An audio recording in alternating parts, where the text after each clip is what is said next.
So with that, Bill, let's go ahead and roll that clip. This is Zbigniew Brzezinski. Just a thumbnail definition talking to the CFR of the geopolitical context in which we all find ourselves, including America. And in my perspective, that geopolitical context is very much defined by two new global realities.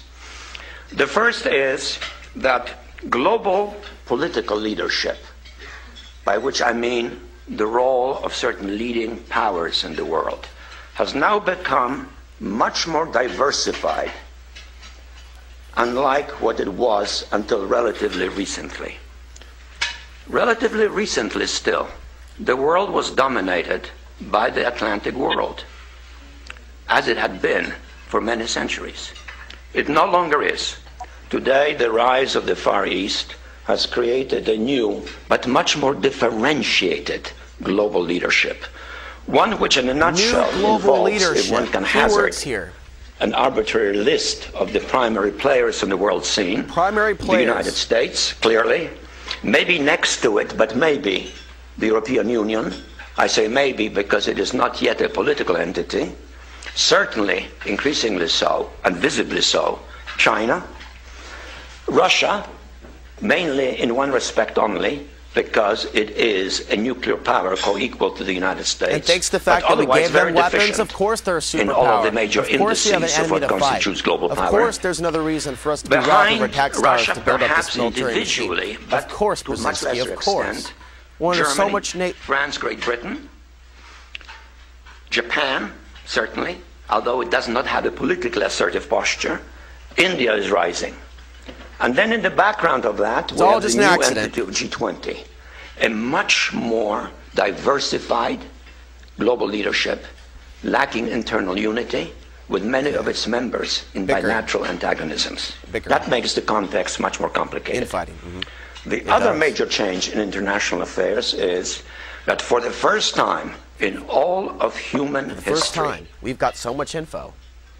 Mankind is politically awakened. We are awakened. That's a total new reality. What they're doing to us. Total new reality. And this isn't going to stop. It has not been so for most of human history. It's not going to stop. Until they the weren't last expecting 100 us to years. figure this much out. And in the course of the last 100 years, the whole world has become politically awakened. Globally. And no matter where you go, politics is a matter of social engagement.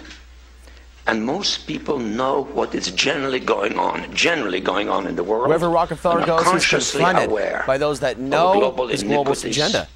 Inequalities, lack of respect, exploitation.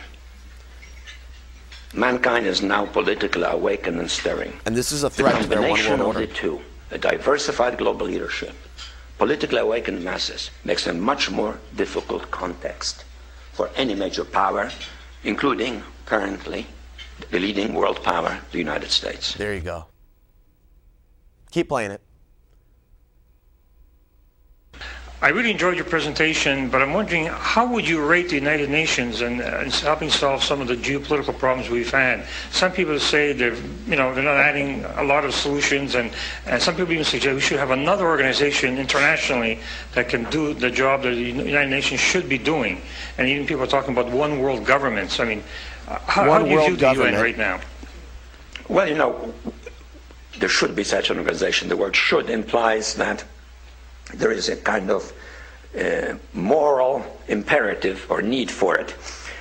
But it doesn't exist. Why doesn't it exist? Because we don't have a situation in which there is a concentrated source of power that has universal reach.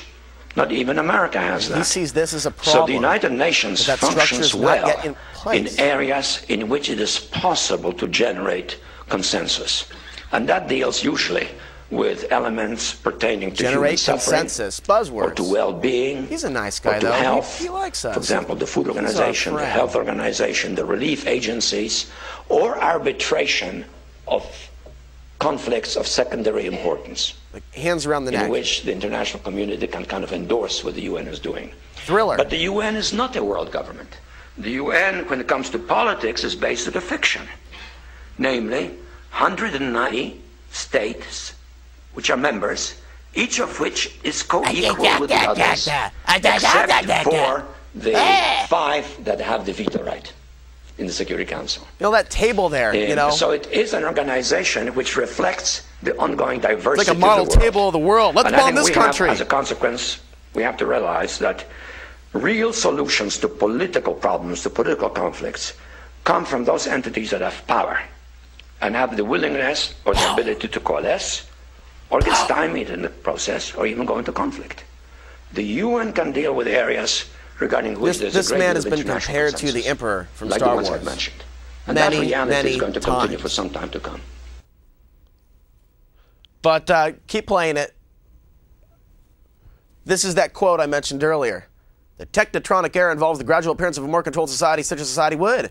Soon, it would be possible to assert almost continuous surveillance over every citizen and maintain up-to-date complete files containing even the most personal information about the citizen. These files will be subject to instantaneous retrieval by the authorities. Ya masters. Zbigniew Brzezinski in 1970 book, Between Two Ages, America's Role in This New World Order. I'll tell you what, technotronic world. That book is no longer in print. It's no longer in print, and I was surprised to see that, but I guess I really shouldn't be surprised. 503-288-4442.